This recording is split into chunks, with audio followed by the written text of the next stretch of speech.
Hello everybody, Ukraine War Awareness here, and today I have been promising you guys a Sitrep for a while now about the Donbass situation, and today we're going to be interviewing a journalist that is actually stationed in separatist-held territory in Donetsk. Her name is Christelle Néant, and she works for DONi news press agency, and thus she's witnessed a lot of first-hand events in Donetsk. And she also contributes to DONi in terms of English and French translations. Christelle, can you please tell us where in Donetsk you are located, and what do you do, what position, what profession do you do for DONi News Agency? So, hi, I'm living in the very center of Donetsk city. I'm working as a journalist for DONi, or correspondent, mainly working in French, but as I'm fluent in both English and French, I'm also doing some videos and some articles in English, mainly for the DONi press website, and for English it's also duplicated on the DONi news website. So a lot of the translations are actually your work. Yeah, I'm doing mainly synthesis articles and also reportage on the field. Everybody, Christelle does great translations. I'm gonna leave a link down in the description for DONi's channel. They do great translations, everybody. Link will be down in the description. So, okay, you must witness a lot of events in Donbass firsthand. Where do I even begin? Were you ever in the middle of a shootout happening? Were you ever next to a shell exploding or, under fire? Did you ever come under that? Yeah, it happened already twice on positions.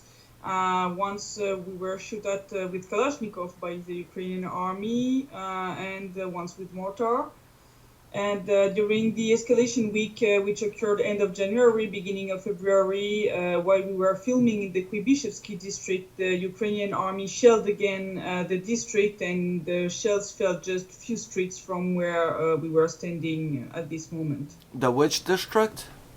Kuibishevsky. Kuibishevsky. Kievsky district. Kievsky, so the north district of Donetsk. Okay, I see. And which areas right now are most affected by shellings? Is it true that Yasinovataya, Avdiivka, and Zaitseva are still affected right now every day by shelling? Is that true? Yeah. Yasinovataya is still a hot spot. And mainly the area between Yasinovataya and Avdiivka, where the water filtration plant is located. Zaitsevo was always a hot spot on the front line. All the suburbs of Donetsk are currently, heavily shelled every night, and the southern part of DPR, so the area around Kominternovo, Leninskoye, Sakhanka. Now, before we started this interview, you actually told me that I might get to hear some shelling in the background, and this is coming from straight out of Donetsk city. Is Donetsk's capital in danger? Potentially, yes, because during this escalation week, so a few weeks ago, the Ukrainian army has shelled the center of Donetsk. They have shelled the northern part of the center, near the Mayak market, near the railroad station. And they have shelled also in the eastern part. So a big roundabout, which was shelled with Uragan rocket launchers. Right, 2 weeks ago there was an attack by Grad missiles, and you're also saying by Uragan rockets. Uragan's rockets, which yeah. So 220 millimeters rockets. Which do a lot more damage than the Grads, but are very inaccurate, so you don't know where they're gonna land. And wow, that's crazy. That is crazy. Were you scared? Oh, yeah, of course, because when this Uragan fell, I heard it, and I felt my flat shaking like I've never heard it shaking before. And I've seen a big flash in the eastern part of the city, and I was, oh wow, what the fuck was that? And I've heard really the door of my flat shaking like someone is trying to enter by force in my apartment, and I was, what that? with what did they shell? Wow. And then after discovery, it was an uragan which fell in on a big roundabout where it destroyed everything. 220 millimeters. I mean, that's a lot of firepower. So Yeah. you mentioned that as of late January and early February that there's an escalation phase. Both media reports from the Ukrainian side, the Western side, and the separatist and Russian side say that Ukraine has launched an offensive on separatist-held territories, but the offensive has failed and resulted in high casualties for the Ukrainian army. Can you shed some light on that?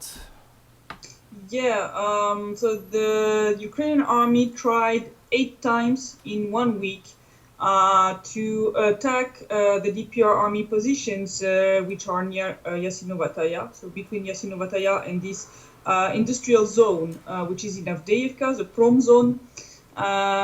So 8 times The in prom 1 zone, week. that's also the gray zone where they're not allowed to It's a go. gray zone. Normally, it should be demilitarized completely. We can see it's not respected.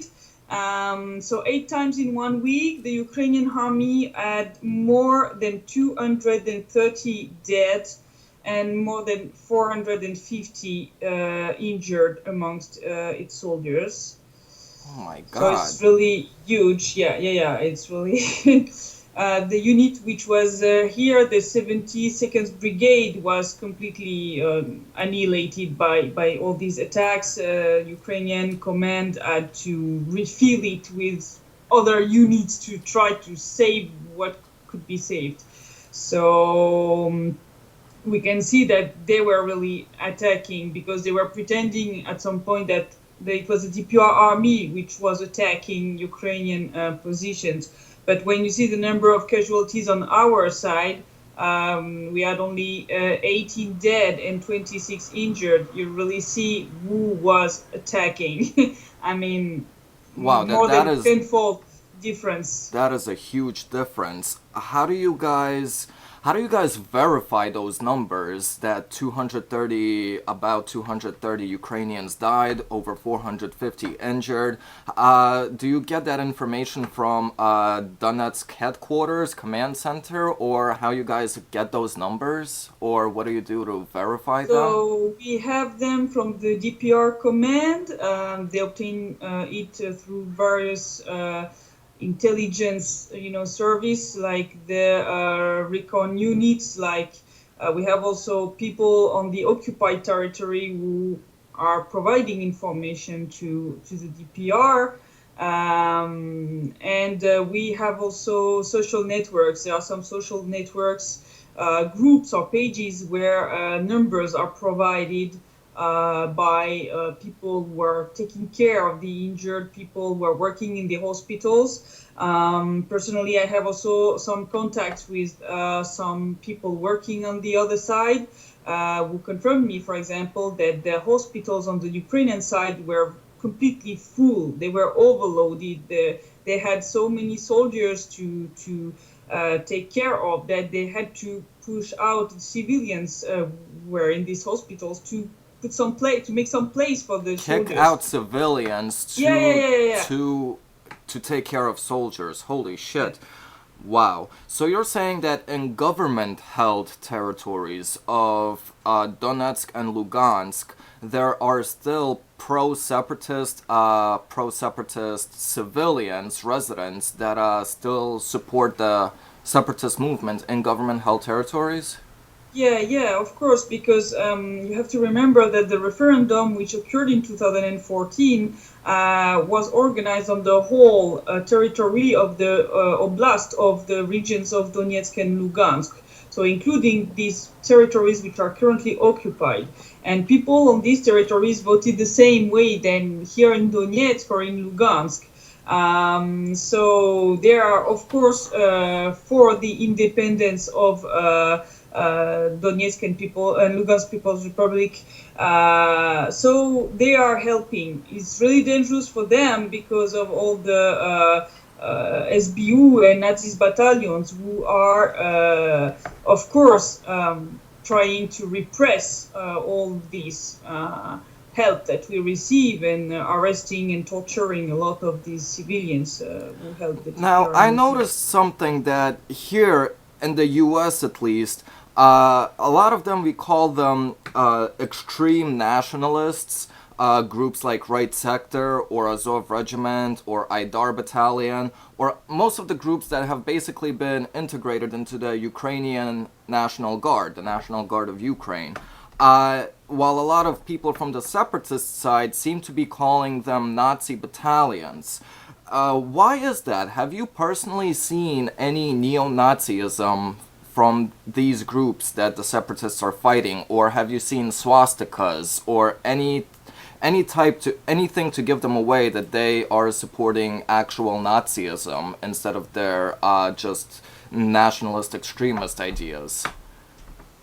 Yeah, there are a lot of photos and videos where volunteers from these groups are, doing a Sieg Heil or have swastika tattooed on them, or even Hitler portraits or this kind of shit. The most, I would say, obvious ones are the misanthropic division, which is really the most Nazi part of the Azov regiment. The guys, there are a lot of photos of them on internet with them doing Sieg Heil in front of, Nazis flag. And even what we can call the neo-Banderis, they are already neo-Nazis because Bandera ideology was the one of Nazis too. Bandera and his guys during the Second World War, they executed a lot of Polish, Russian, gypsies and Jews, and in the worst way ever. Even the SS were disgusted by the way they Right, proceeded. right. They actually, yes, they in World War II, the UN-UPA Organization of Ukrainian Nationalists, yes, they have operated with the 14th SS of Galicia Division. I'm just surprised that they would carry over the Nazism part instead of just the Bandera part. But so you mentioned the misanthropic division, and I'm aware that the misanthropic is not only in Ukraine, but was also popular around the Baltics and Poland. So have you encountered foreign volunteers? And if you have, obviously you probably have. But how many, from what nations have you encountered foreign volunteers on the Ukrainian side? I'm not encountering them personally, but I know that there are for sure foreign volunteers in this Azov regiment. There were some French people for sure. I know the names of few of them who are now recruiting. They are back in France and they are recruiting for the Azov regiment. A lot of Polish and people from Baltic states, people from Georgia also. Are a huge contingent of people, but I don't know exactly the numbers. But I think they are quite huge because during an offensive last year, which was made by some foreign mercenaries or foreign fighters, we discovered that when we killed all these guys who were attacking, at the end it was something like 15 Georgians guys who died, and a lot of, like the double, were injured. So it's not just one or two guys. I think it's quite important on the Ukrainian side, the number of foreign volunteers. So you can actually confirm from your experience that the Georgian Foreign Legion is there, which is such a number in the thousands, and you're also saying French and German are coming in, so you think it could be by the hundreds, right? I think, yeah.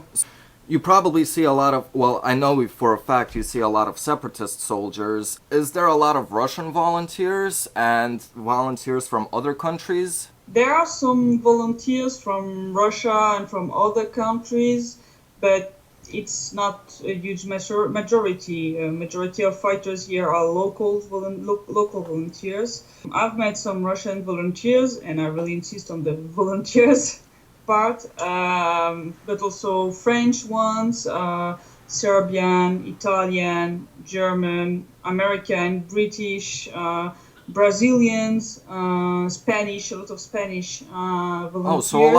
so a lot of actual European Union countries, they Yeah, have yeah, volunteers on both sides, on the yeah, separatist and the Ukrainian and sides. yeah. I see. So since you've encountered Russian volunteers, have you also encountered Russian regular troops in Donbass? That No, never, never, no, like the never. actual Russian army, like the little No, green men, or no, only green man. No, not at all. And when you see the soldiers here, I'm here since almost 1 year. When you see the soldiers here, even if the, how can I say, harmonization of the army is ongoing and so on, when you are on the field on positions, you really see that the guys have not always the same uniform, not always the same equipment, and these kind of things, where you can see it's not looking like an official modern army.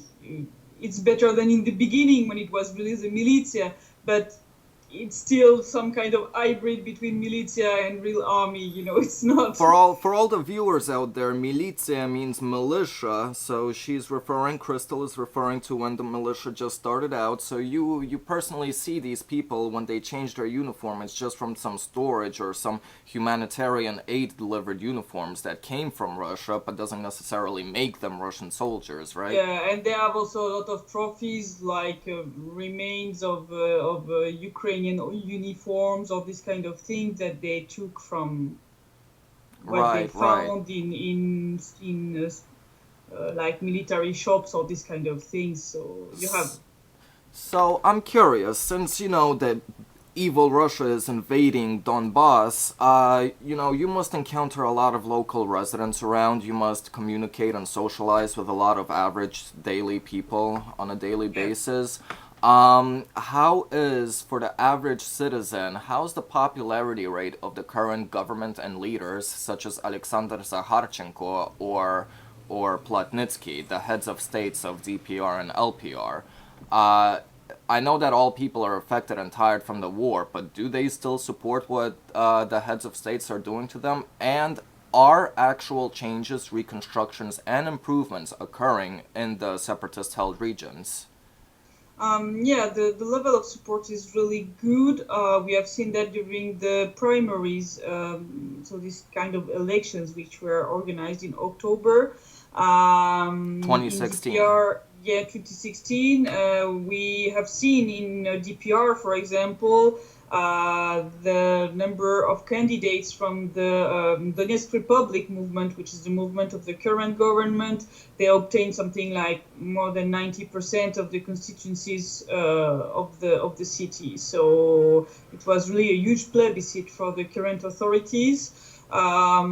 Recently, the assassinations of the Colonel Anashenko in Lugansk and of the Commander Givy in Donetsk also strengthened the unity between the people and the authorities and army. People really unite behind their authorities.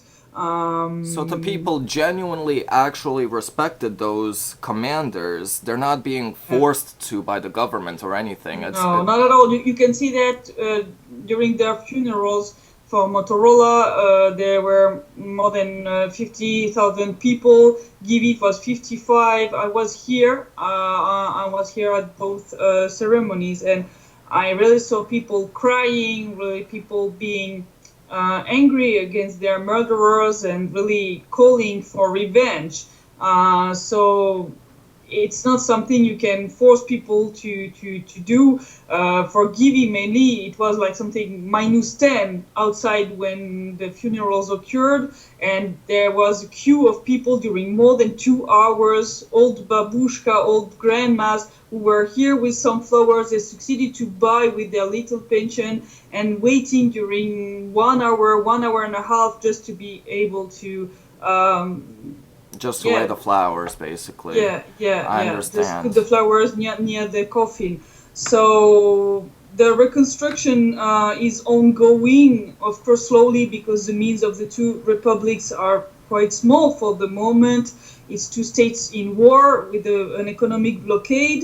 but little by little, houses are repaired, new houses and buildings are built, and so on. So there are improvements. I've seen the roads, for example, they are really taking care of repairing the roads, which were really in a bad state. So it's ongoing. So they're actually upholding their promises that the heads of state make. Yeah. And tonight at midnight, they will uphold a new one of the first promises, which was to nationalize all the main industries of these areas. Because after the complete blockade, which was put in place by Nazis unit of Donbass, so the coal from Donbass and other products were not able to get to Ukraine. After almost 1 month of this blockade, the authorities of DPR and LPR made a joint statement. So Plotnitsky and Zakharchenko made a joint declaration where they gave until tonight at midnight to either lift the blockade or they will nationalize all the firms which were still working here but under Ukrainian legal framework, and to nationalize them, to put them under the DPR and LPR legal framework. And this was said about tonight, actually. You said this midnight? Yeah, so in something like 23 minutes it will be put in place. Already this afternoon, the DPR authorities, for example, took control of the Donbass arena of the firms which are owned by Rinat Akhmetov, so this big Ukrainian oligarch, to be sure that nothing would be destroyed or damaged or taken from the sites that will be nationalized. So in few minutes it will belong to DPR and LPR. Now I've heard a report from Essence of Time back in November that Donetsk and Lugansk have wanted to nationalize some abandoned and previously private-owned factories. So this blockade that right sector has made around Donbass since last month, you're saying that this will only speed up the nationalization process of a lot of firms and factories? So this is actually, so won't this actually work in benefit for the Donetsk and Lugansk People's Republic? Yeah, completely, because it accelerates really deeply the nationalization process, and it will also improve the budget of both republics.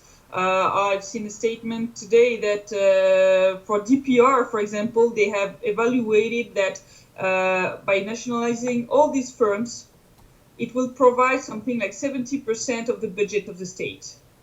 That 70%. 70%. That's just a huge with all difference. These firms like this Yenakievo steel plant, which was closed because of this blockade and employs something like 1,000 people. And so by running all these firms properly, they will generate a lot of revenue for the state. And so it's full benefit for Donbass. So it will develop the autonomy, and because it will be nationalized firm, now they will be able to turn the sales to Russia instead of Ukraine. And so it's 100% benefit for Donbass. It's a benefit for Donbass. And it's 100% lost for Ukraine. So this isn't just what Russia is trying to pull Donetsk and Lugansk by the strings. This is a benefit for the people, actually, if it'll be nationalized. I see. Okay, so I'm just gonna ask a couple of more questions, and then we'll wrap this interview up. Again, I'd like to appreciate you coming here for this interview to my channel. You mentioned that there were local elections in October of 2016. Have you witnessed these elections? And if you have witnessed these elections, would you say that they are staged elections, or are they absolutely fair elections? And do you know if the process is counted fairly or if it's rigged? So I witnessed it. A lot of foreign observers were also here to witness the whole process. So from the very beginning, the constitution of the electoral committee, the commission which was organizing everything, up to the primaries and the result publication. So everything was under quite huge scrutiny. I have to say that it should be really an example even for our democratic states. Quote, Yeah, with democracy. Because, for example, here the candidates needed to have a clear criminal case, which is not the case at all in France. So they went through a background check. Yeah, Meaning... background check. Yeah. So if you have a criminal case, you couldn't apply and you couldn't be a candidate. So it's trick getting that job. You need to be on the tip top to get that job with a good resume. To get that job. Yeah, to be perfectly clean. So, and everything was really based on the standard of the OSCE, and they really succeeded to prove that they are able to organize such highly democratic elections. So it was like a preparation, like a training for the day that we will have to organize real elections. And you say that this is confirmed by the OSCE. Just a quick question. Is Putin hiding behind that flag of yours, making sure that you're saying all of this, that everything is fair? Is there a gun pointed to your head behind that flag? No, there is not. It's just a flag from the DPR. No Putin. No. Nothing, I see. No wires in your house. No. He's not listening to this conversation right now. No. Okay. Okay, because now I'm getting a little worried. You said who might be bashing your door through the apartment, I'm just wondering, Oof. Alright, and another thing, on the real note, one of the last questions I want to ask is that, so Russia has recently sent its 61st, they're about to send their 62nd humanitarian aid convoy. How are the people's situation in terms of needs? Not in terms of wants, but in terms of needs. How is the food and water supply for the average resident of Donbass? So out from attacks on the... I'm sorry to interrupt. For example, the Ukrainian media has been saying that Donbass will only have raisins and small pieces of bread for Easter because all of the supermarket shelves are empty. That's just one. That's just one of the articles that is posted by the by a media Ukraine. It's completely untrue. There are really a lot of things on the shelves on the supermarket. They are full of a lot of products, so there is choice. In fact, here in the two republics, there are two different situations. People who have a job, for example, and are in relatively safe area, like here in the center of Donetsk, who can buy their products in the supermarket. So for them, they have no real specific needs out from sometimes really expensive medicaments or this kind of thing. The situation is different for people living on the front line. Most of them have no more job because their firm, their manufactory, or the airport, for example, were destroyed. And people were working here. So these people have no more salary to live. Most of the time their house is damaged. So these people have a lot of needs and of course cannot buy their product because they have most of the time no money. So that's mainly for them that all this humanitarian help is needed. But the humanitarian convoy from Russia do not bring only products, they bring a lot of medicaments, also construction materials to help rebuild the damaged houses. Also water purification material and these kind of things. So there are still huge needs in terms of humanitarian help. We try to complete a little bit on an individual basis. We are some journalists like Patrick Lancaster or myself doing that. As we are often on the front, we see which people need help, which are their needs, and so we call for donation and we bring them the help which is needed, depending if it's food, if it's medicaments. Oh, so you personally help coordinate which materials are needed in which region to... Yeah.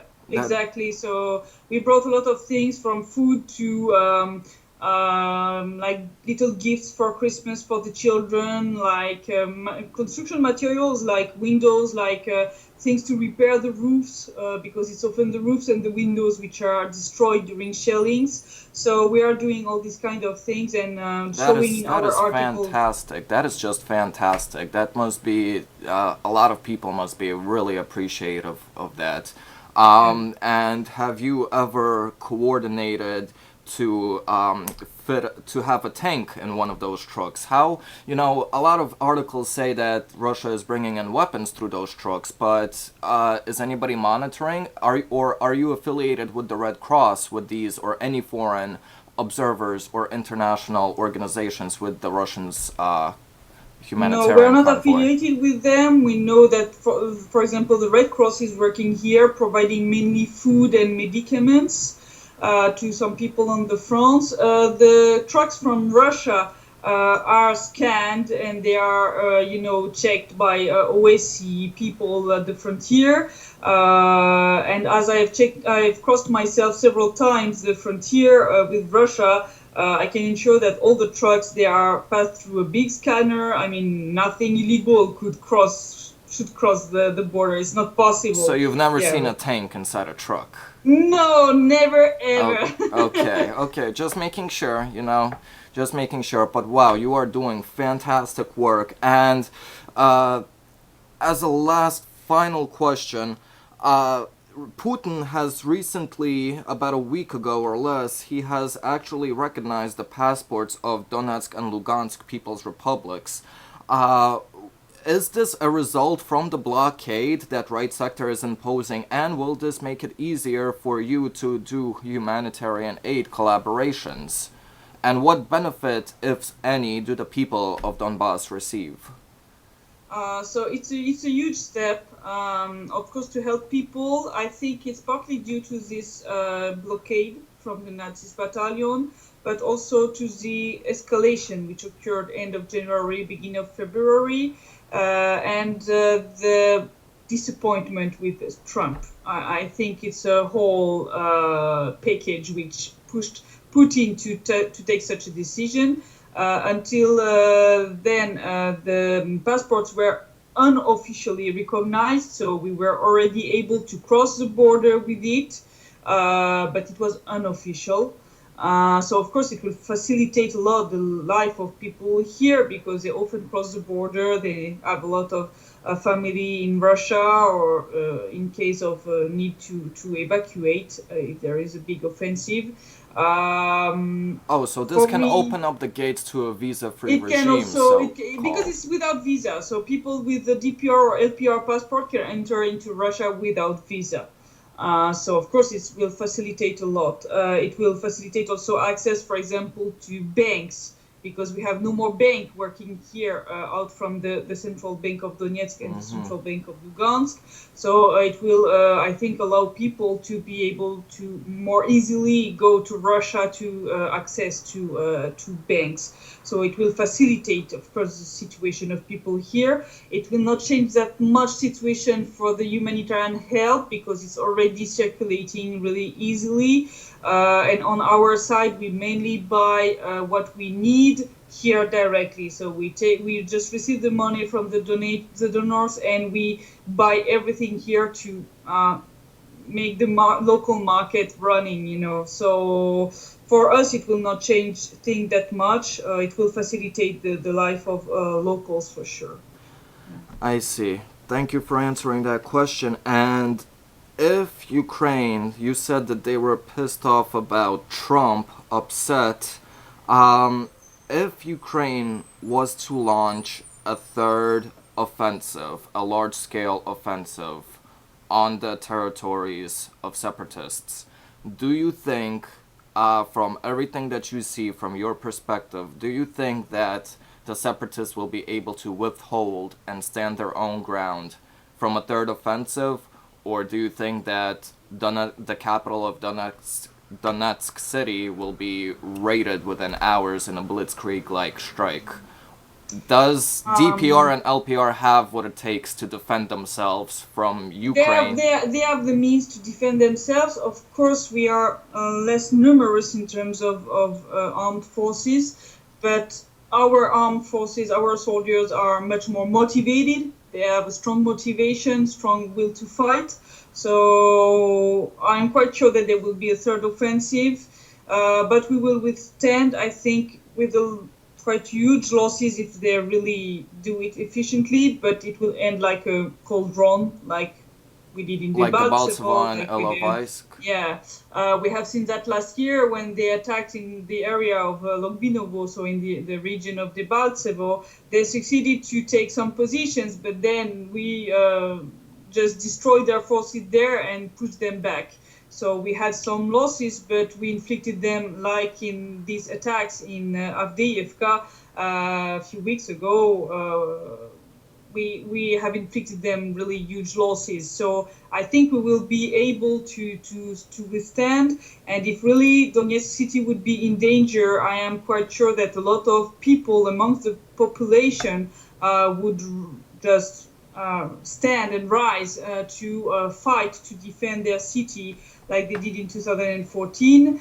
You have to know that there are a lot of people who just left the army when the Minsk agreement were signed and so on, but who are still here, who have still their weapon and who are still ready to get back into the army if it's absolutely needed. But there are a lot of reserve.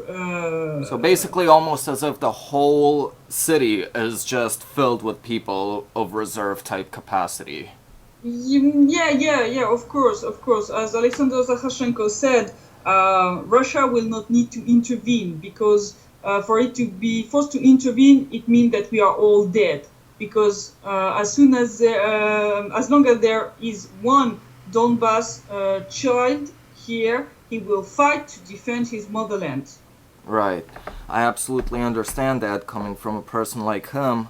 And listen, with all these daily shellings happening, and you say that they're coming from the Ukrainian side all the time, I can only wish you safety, best of luck for your job. You are doing a fantastic job in terms of getting primary sources and being on the field as a war correspondent, getting a lot of footages that we need out there, getting that translation work for a lot of international viewers that do not truly know what's happening in the Donbass conflict, as it is plagued by yellow journalism throughout international mainstream media. So I really appreciate the work that you're doing, and please stay safe out there, be careful, and thank you very much for joining me in this interview. And everybody, I urge everybody to subscribe to DONi agency. The link will be down in the description. Check her out. She does her own debunking videos as well, and she does a lot of sit-reps. She provides a lot more information than this channel does in terms of primary sources, so check her channel out. And Christelle, Néant, I really thank you for coming here.